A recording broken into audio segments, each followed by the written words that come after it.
G'day and welcome to the second instalment of Jason Hill's 351 Cleveland engine build. This one's a bit more modified than what I normally do. But a couple of things don't fit, which is the reason I like OE stuff, do you know what I mean? Like there was a few bits that didn't quite fit properly and a bit of sort of messing around to get it to fit. You'll see those in the video. And we get it to the point where it's on the engine stand, ready to be wired up and started. But of course we don't start in this video. That is the third and final one for next time, so I hope you enjoy. Rightio, so we're just about to set the pan off again. To look at this lovely new ARP oil pump drive. That's the old one. So these are broader in the midsection to stop twisting, I guess. Look, it was going to break it to break in the sort of where it joins that thicker part, if you like, but the main thing is it's a stronger item anyway. And all we need to do is move that circle down. There's a defined bit of clearance sideways, up and down, and also between the oil pump drive and the counterweight on the crankshaft. So, and unwrap this. There's a little instruction leaflet behind it. I fit these to all the Fords that I've done, and not a problem in the world. They're really good.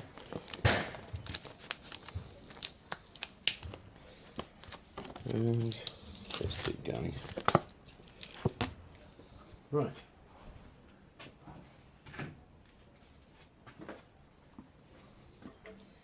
It's like opening a fortune cookie. First thing is I'm going to change gloves, I think, and I'll move that circlip. And it's got an arrow that faces up, so we're putting it upside down because the engine's upside down. Righto. We're nearly ready.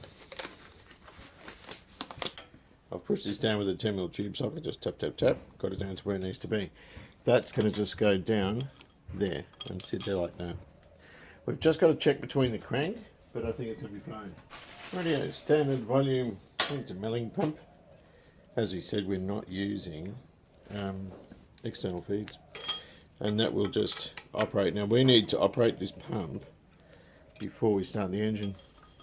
I'm just going to pop it there without the gasket. There's a fine gasket that goes between there and there.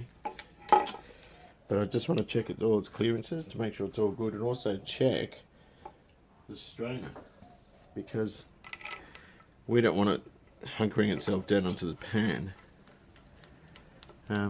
not being able to get oil pressure. That would rather suck. The only problem you'll have doing these is if you use main studs. I've got main bearing studs in the XW, and they protrude, they sort of catch, and I had to clearance the oil pump to fit properly. It's a male. Is it male or Marley? I can't remember how you pronounce that. That's what we're looking at there. Hang on, can we see in there? So there's enough clearance, and they're saying 50 thousandths, that's a couple of millimeters, so that's fine as well. So I'm just going to take that off again, put the gasket in. I might just stick an oil filter on just to block that up. I don't think you're supposed to use a uni on the torque wrench. I'm just going to take that off. I talked to him before. Got to be seen to be doing the right thing though, right? Now, let's get rid of this. Get rid of that crap. There's a bit of residue in there.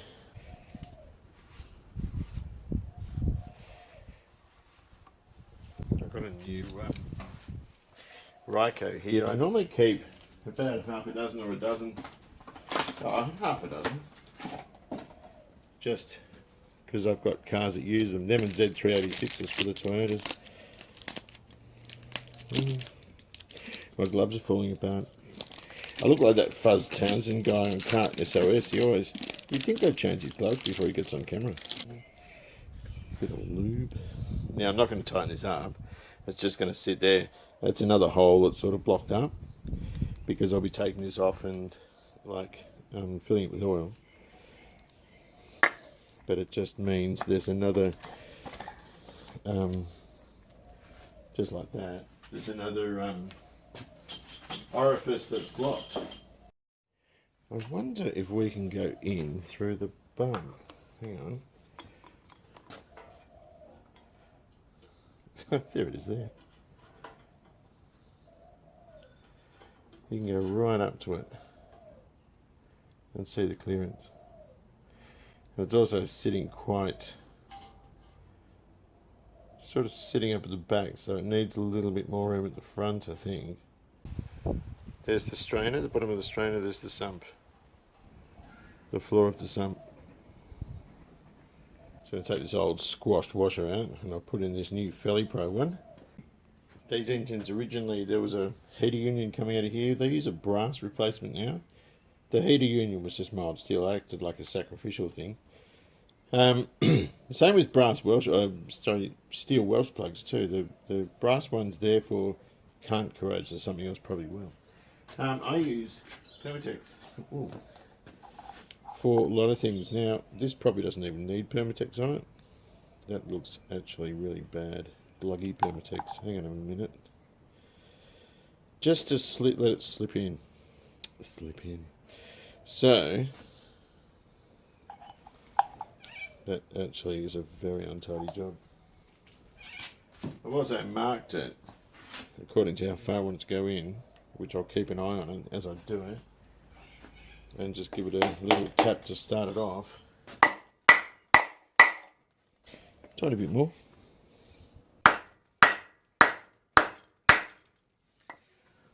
That'll do. Bit of surface rust on here, so what I've done, I've just sanded it off with a bit of wet and dry. I'm a bit concerned because there's pitting around here, but it's not on the sealing surfaces. The sealing surface is around sort of there, and it clears it all. The other thing is knocking these seals in here. If you try that sort of annular hammer business, it's going to end badly. Just a block of wood across it, bang, bang, bang, bang, bang, bang, and you're good to go. The main part is, I mean, there's only that sealing between the water jacket. I mean, there's very little sealing. Is that even clean? That doesn't feel clean. There's a bit of gasket there, I think. Oh, I've got to take that bolt off. Oh, no, I don't. I can just fit that on like that. Hang on, let me just have a bit of a dummy fit.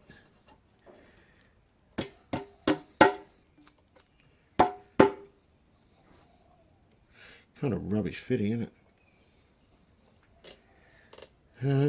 As we cut around it, make it a little bit tidier, but yeah, look, it's going to work, but normally I would just use a little bit of Permatex around these, but I might actually use some RTV,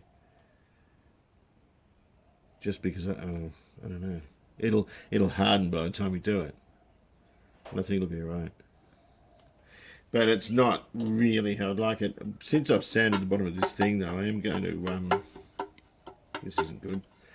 I am going to wash the back of this off with thinner. Damn. Hang on a sec. I'll just have to jimmy it off. That gasket's rather crap. I don't think that's very good at all. Anyway. Look at this. It's supposed to be bloody hot tanks. They didn't get all the gasket. Rosie, stop it. My daughter's making stupid noises because she thinks it's funny while I turn the camera on. Good thing I'm not doing the measurements. I'd kick you out of here. I'd say, no, Rose, you can't hang around while I'm doing these measurements.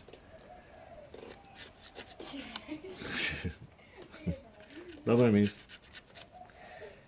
So it doesn't hurt. I just felt it before. There was one here too.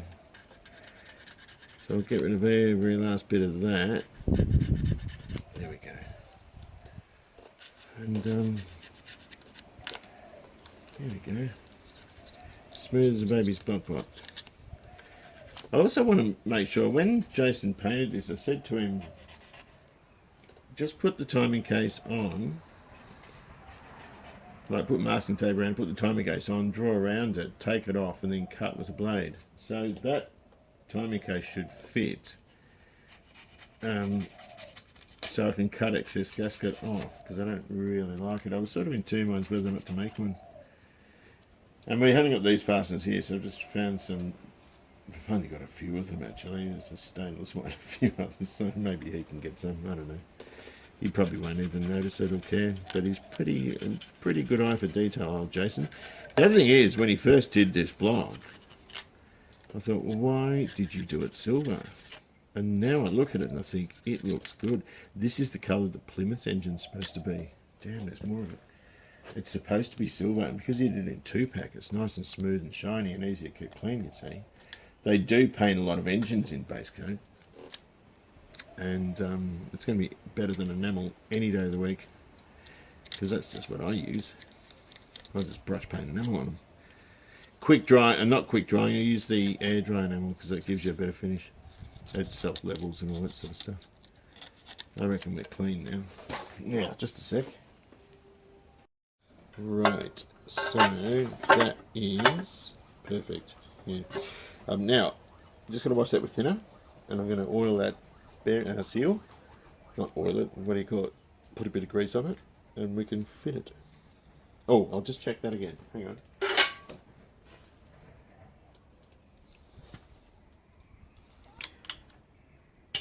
It doesn't hurt just to go over everything again, just before you button it up, because the last thing you want is it's running and it's rattling and you're thinking, did I tighten that?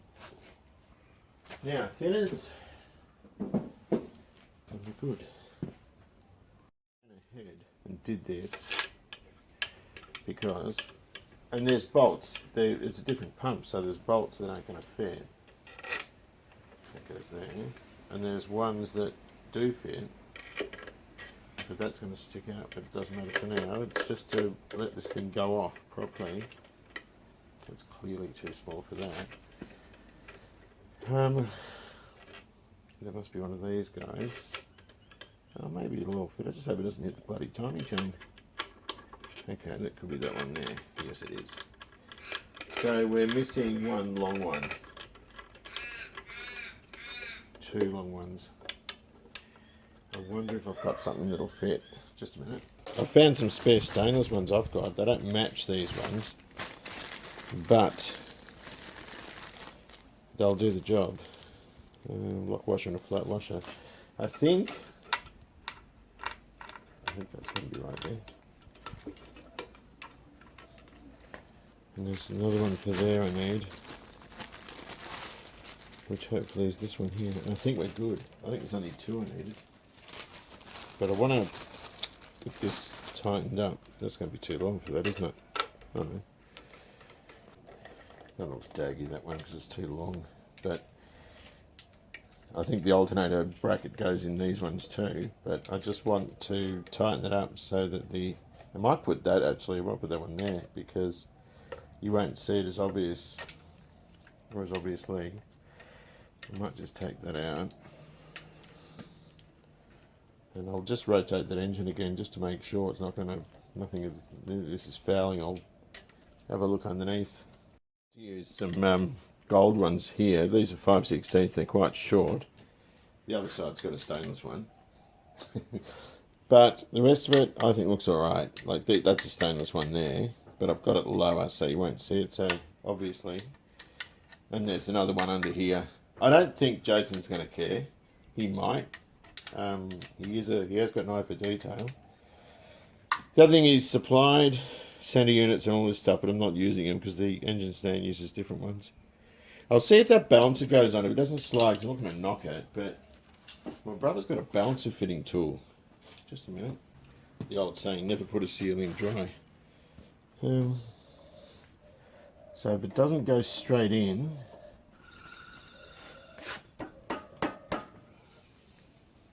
I might use a fitting tool for it. Oh no, it's going in alright. Oh, sorry. Sorry, camera. And then I want to turn it upside down, have a good look down behind here. Yeah, let's just...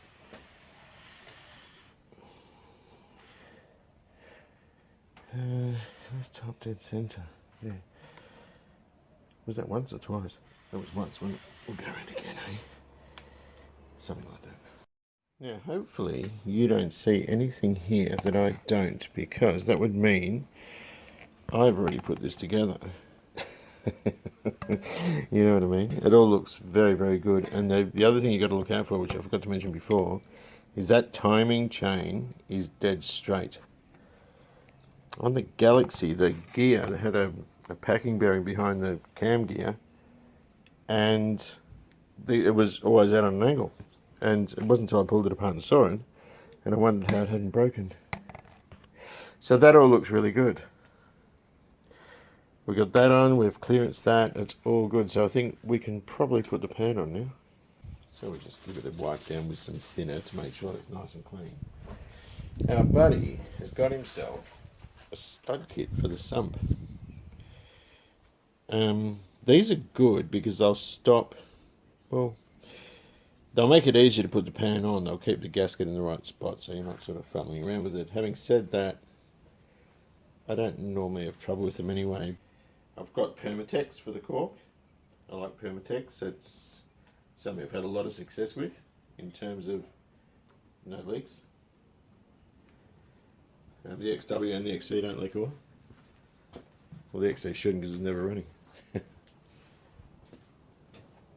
This one's sort of... We've got 1/4 inch course, and then we've got 5/16 at the ends on the corners, which is the same as the bolts, obviously. But the thread size, I think they're fine threads at the top. So the coarse threads going into the rail, and followed by fines. So that is going to plug in over the tongue on the cork bit there, obviously. Anyone watching this has probably done this 15 times anyway. It's probably me who hasn't done it that much. Done a few cleavers. I'm also going to get a bit more, 3-bond, and whack it in there.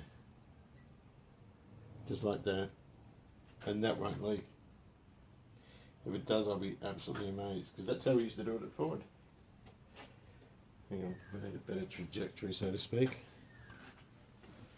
I actually struggled a bit because I didn't have, or at least I couldn't find, a single, a double hex socket that would fit.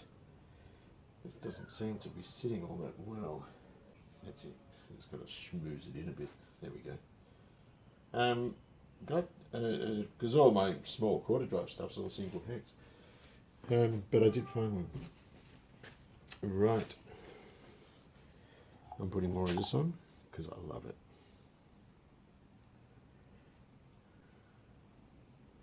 And we'll just wipe it with a bit of thinner. The good thing about this engine is it's painted in 2-pack, as I said before. And what that means is that GP thinner won't touch it, but it will get rid of any... I mean, this is pretty untidy stuff when you think about it. And the GP will get rid of it straight away. This is good because it's tidy. It doesn't ooze out everywhere. It doesn't block anything up. Well, shoot, except my finger. It's good stuff.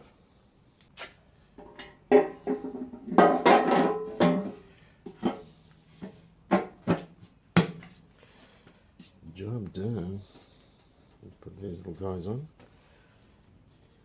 and go and get the others. Let's start buttoning it all up before the oil drains down and starts affecting the seal. I need to clean a rag.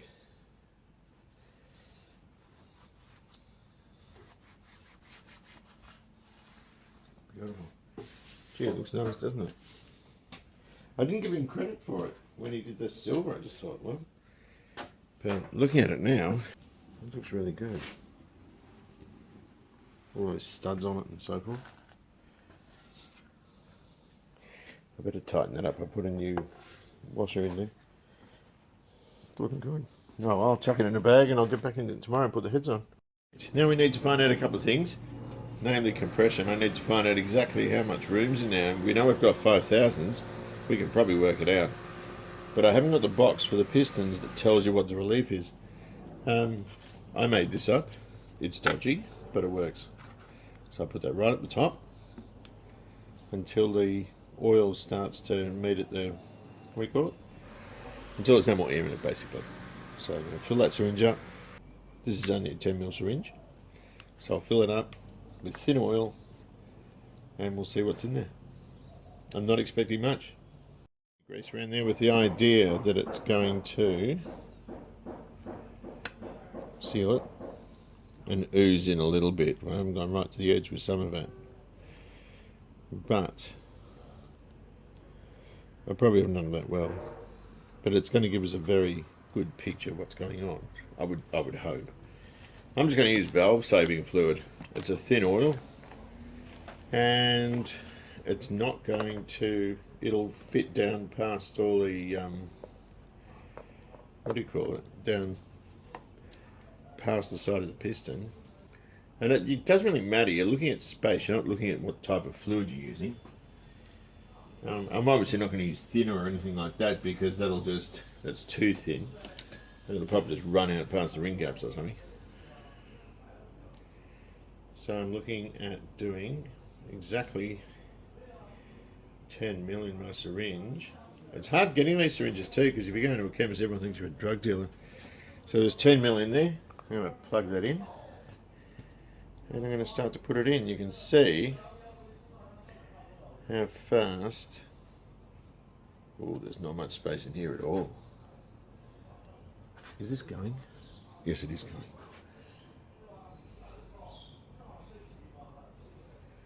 And that's about it. There is 2.5 mils left in there. Yep, so that means there's 7.5 cc's in there.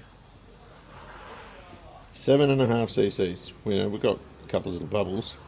You could probably call it 7, but at the end of the day, that isn't much space. I'm just going to write that down.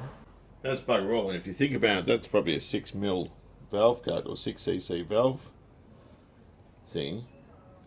Then, we really don't have much room. There we go. All good. So we're working at the space of this 7.5 cc's. The head apparently has 60. Now the Edelbrock heads are not a race head. They're more a street thing. The AFRs and Chi 3Fs and stuff like that are more race oriented. So these Edelbrocks are probably just designed for a standard 351 with a bit of 20 thousandths or 30 thousandths clearance there. It might make the compression too high, so we have to work out the compression ratio because if worst comes to the worst, all the valves have to come out and then we have to open the chambers and the heads up a bit just to bring the compression down to a good level. Let's measure the head gasket. I've been assured that Felpro are great on two machine surfaces. I've had nothing but, I haven't had bad luck with them, I just haven't had great luck with them. It's coming up about 1.41 mil. By the time you torque that down, you're going to be getting about a millimetre, which is 40 thousandths. Let me just try a different spine. So, yeah, that's consistent.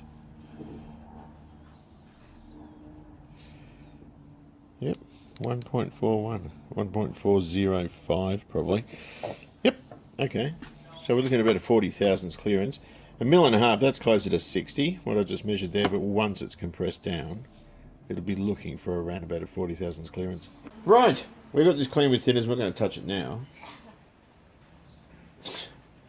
Right, we've got this clean with thinners, we're not going to touch it now. Did you flip the bird at me, Dad? That's child abuse. It's not child abuse. You just won't shut up, I'm trying to do this. Right, now, ignore her. Right. Rosie.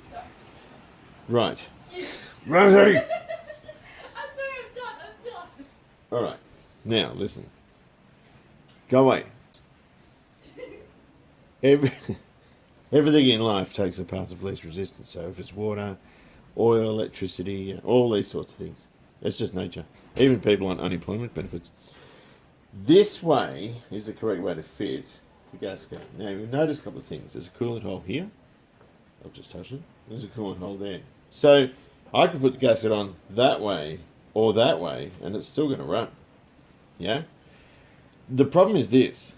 Water pump's here. Right? It's picking up water from the bottom of the radiator and it's pumping it into the cylinder block, which comes up through here. Yeah? Then it's going to leave the cylinder heads by way of the front ports, through the thermostat, and then back out to the radiator without going down the back of the block. So it's going to overheat. So we need to block those off. Yeah? So the coolant is forced down here to come out of all these, including that one at the back. That way the water's going all around the block, it's coming out, going through the heads and then coming forward. So that's marked front, but some gaskets are not marked front. So I'm going to pop that on. that way. Super. And punch it over those two locating dowels. And we're looking pretty dandy. Yes? Everything's lined up. There's restrictions in these holes here. So the coolant, the bulk of the coolant is going to be coming up through the back with bits of it coming through like that. The cylinder head's nicely cleaned up. And it looks oh so spiffy, but I don't want to touch it if we can avoid it. Oh. Now, I'm looking through at studs and lowering it on. Those dowels, they're a pain in the ass. I've got the forward one on, but not the back one. Is that okay? Just a minute. We haven't got the back one yet. Well, we're kicking cameras too. It's not a tantrum. There we go. Right, now what we've got to do is lubricate the washers and the underside of the nut. That way it's going to slip when we torque it. These studs are only fitted hand tight. That's what the manual says. Yes. And what else was I going to say? Nothing. Just a minute. Pain in the neck. I had to loosen the guide plates just to get to the head bolts. The specs are you've got to tighten them in 4 stages to 110 foot-pound. And so that's what I'm doing. I'm starting at 45 because that was the last setting on here. We've got our lubricant underneath each nut and underneath each washer. Now, I'm going to turn the camera off because I'm not, being a boy, I'm not very good at multitasking and talking while I do stuff like this. So, I've got it down to the first stage. So I'm going to torque them up in 4 stages to 110 foot-pound. I'll be back. Well, I didn't film it. Fresh oil, soaked the lifters overnight, and the push rods as well. I haven't used the old push rods. My go-to thing is hydroblasting, but there's no way I'm going to do that with old push rods because the glass shock will get stuck in the rod itself because they're hollow. Got paid for the Fairlane. And the engine's looking rather lovely. The problem is, I asked Jason for covers that were friendly with roller rockers, and he came up with these. They still didn't work, but I've taken the baffle out. It goes there. Then they fitted. Where's the baffle? There. So we'll put these in a box for him. It's probably not ideal, but that's what we've got. The other thing is, Ford used standard quarter 20s, just 1/4 inch course. Bolts, they don't fit on with the gasket and the fact that the alloy cover has a thicker runner. So we've got to get longer ones. They're the OE Ford ones of mine. So we can't use those. Stay there. Right, so a couple of things. They're in permanently, those two, so we can cap those off. I've got some Holden heater hose caps. That's just sitting there for the temperature on the engine stand. Same with the oil one at the back there. We've just got to re-Teflon them and put them on. That's just a mess. That's off that big block. It's the only thing I've got that'll fit that. I'll have to buy a couple of, plugs. And also, actually on the manifold, I've got one of those left. I had some trees. I need that for the vacuum gauge on the engine stand. The manifold's in there. I'll show you after. And I'll have to plug up the front one as well. Block off, fuel block off. We're not using Jason's fuel pump on the stand. We're just blocking that off. It will use a mechanical pump. He did buy one for the vehicle. So that's one of mine that's just sitting there. And otherwise, it's all fairly hunky-dory. You can put the dipstick in soon. Got to set the lash up here, but I'm sort of setting up zero lash and going 180 degrees. That's what a Summit video told me to do, and that's what I'm going to try to begin with. So basically what I'm doing is I'm looking for any valve on the base circle. This one's coming up, so I know that's on the base circle. I'm adjusting it for zero lash, and then going 180 degrees as a start. that. Then locking it off. And I'm hoping it's a terrible quality spanner, but it does all right with this sort of thing. I'm hoping that's all right. That's locked off. So we can mark that one as being done for now, right? And that'll probably pull the top of the hydraulic lifter, the little hat where the push rod is, probably pull it down about 50 thousandths. Right. What else have we got? That back one looks like it's coming up. This one here.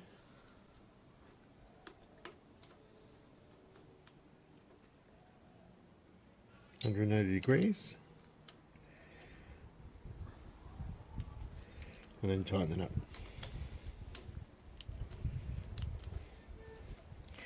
As a start. I'm on the wrong angle, the camera's in the way.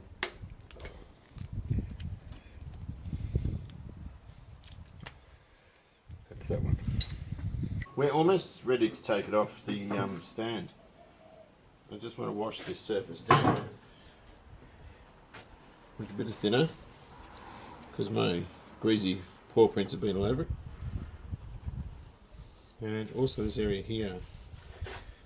Now, speaking of that area there, these ones and this one here, some people will never use the cork gasket on them, others do. Now, I'm here to tell you, well, it's your choice anyway, I've used them on standard Cleveland cast iron manifolds without a problem.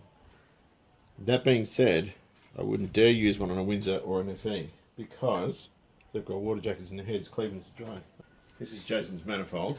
It's like an air gap thing. Alloy, of course.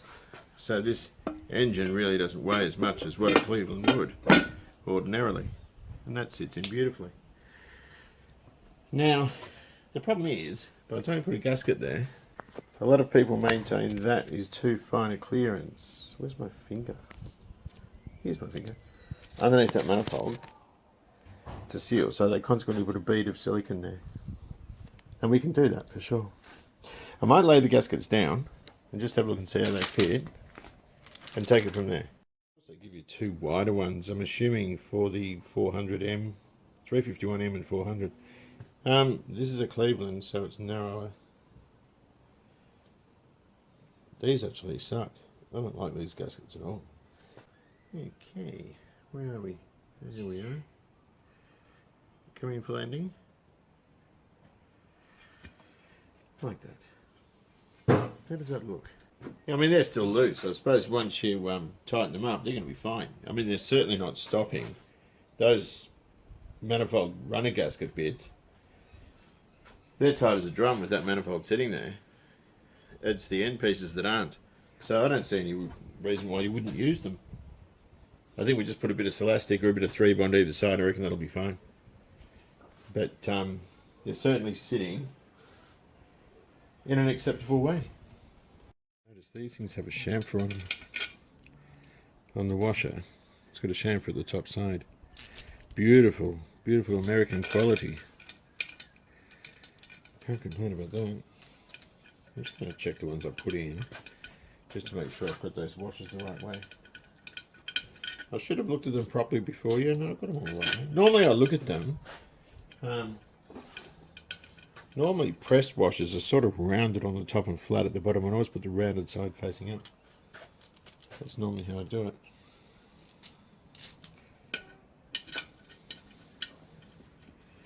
Beautiful stuff. I'll tell you what, he hasn't scrimped on quality, this guy. It's beautiful stuff.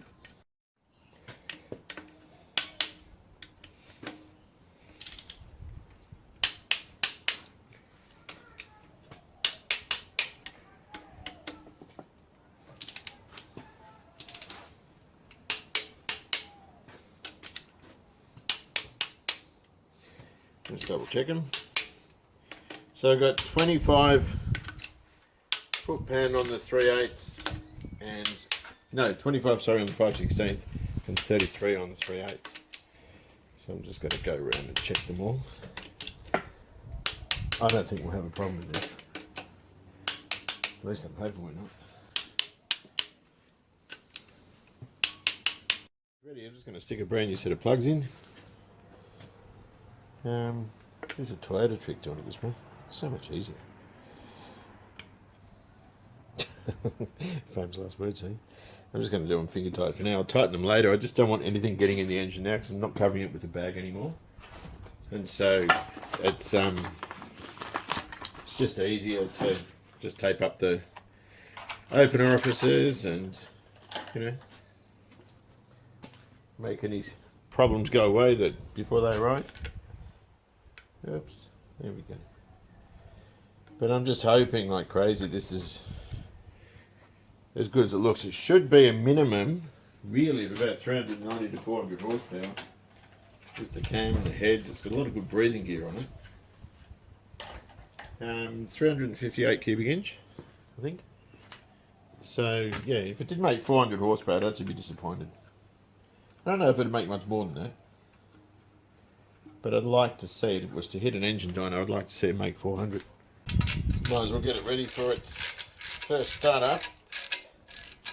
I'll stick it on the stand, and I've got to move some cars out of the way so I can get that enough room to sort of drag it around. Right, so I'm just starting to lift this. I'm just finding the trajectory of the chain to make sure we don't scratch the alloy. So I've got bits of wood in there. Aluminium's ridiculously easy to scratch. So it's hitting the corner of the manifold, but I've chocked that and it's isolated down there. I've just got to, that's all good. I just go really gingerly. If it was my motor I probably wouldn't be, but because it's Jason's and it was $1 million, I've got to be careful. And you hear it crunch and crack. Right, we've got weight, that's good. That's cool. Alright. Alright.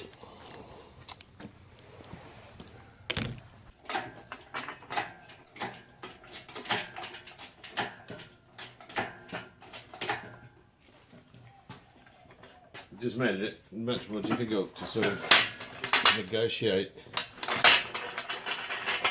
I don't really want that there. Hang on. I'm just going to have to pop him on the ground and chock the back up because I want to take that off. I can take it off now actually. I've got to put that cam plug in.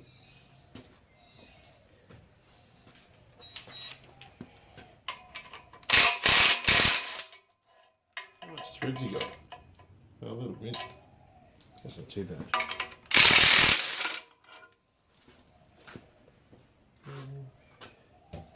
I think I use slightly longer ones normally.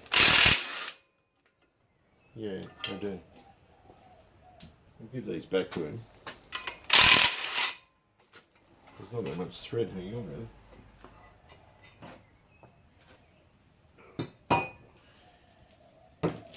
Right, now I need to pop it down, pop that plug in. We'll just put the drive plate or sandwich plate, drive plate, bell housing in order to get it on the stand.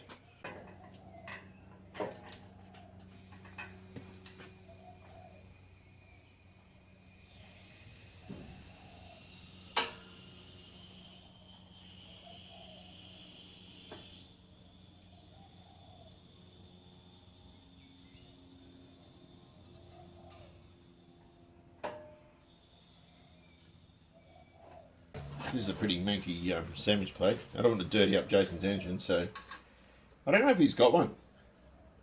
I'm not sure. So it's just going to sit there. Whoops.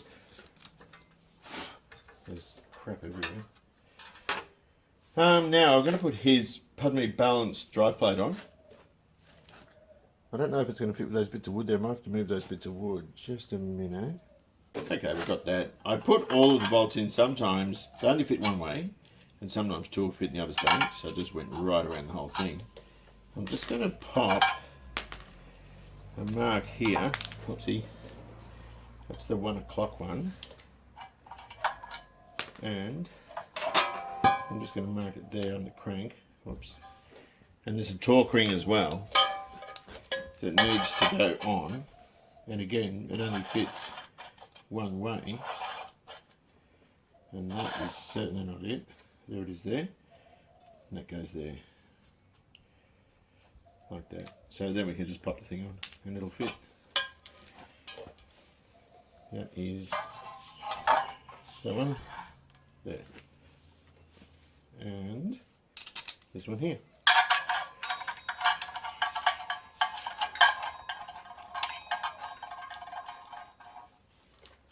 Now normally you would put Loctite on these. I'm not going to bother.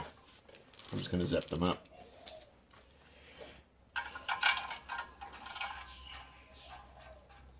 Righty, I've got two bell housings, this alloy C4 one, and I've also got a manual one, but I'm using the auto one because you don't have to use a spacer. Now Jason is an absolute mental. Look at how clean and beautiful that is. There's no way I'm putting a rail gun on that. He did 6 of them, so that's got hair on it. So he wire wheeled every bolt. So I'm just going to use mine because they're mangy. These ones have been zapped on before, I think. The two down here go through, so I've got longer ones. I don't think I had enough. So that goes through there.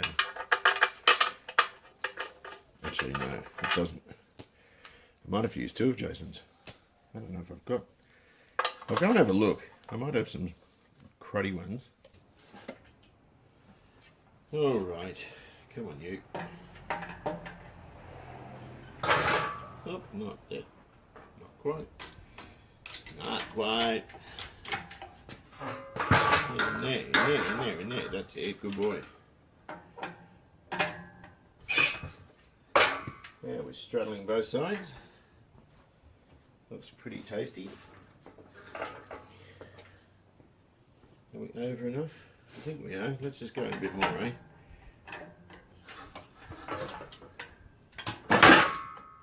Kind of around there somewhere. Well, we're not done yet, but I think I'm done for this video. Just put the dash on. Have to dust this guy off. It's looking pretty good. This was a stand I made myself. It's far too heavy. It's based on the American Easy Run engine stand. It's not as versatile though, but you can put a jet motor on it and it wouldn't go anywhere. I've just got to remember how to wire it up. It's all fairly easy, fairly self-explanatory. But, you know, I might just undo that a bit because we need a bit more lead. But we can plug on the vacuum line for now. That goes there. And then the rest of it will do. I'll get the battery tray. Yeah, I'll just undo that. Hang on a sec. Right, well there's the engine mounted on the stand. There's our dash. The only thing is I should weld a nut into that exhaust header. I haven't done it yet. Then we've got the wideband sensor, which can show us mixtures, but you know, water, oil, all the what do you call it, basics. And a vacuum, of course. And there it is. So I'm not going to do any more on this video because it's going to take me a while to set it up. And the setup of the stand and the running of the engine will be in the next and final video. So it's looking very good, isn't it? I'm very happy with it. Well, I'm happy with how it looks. I'll be happy when I see that it's perfect. Anyway, thanks very much for watching. Take good care of yourselves. And I'll see you soon.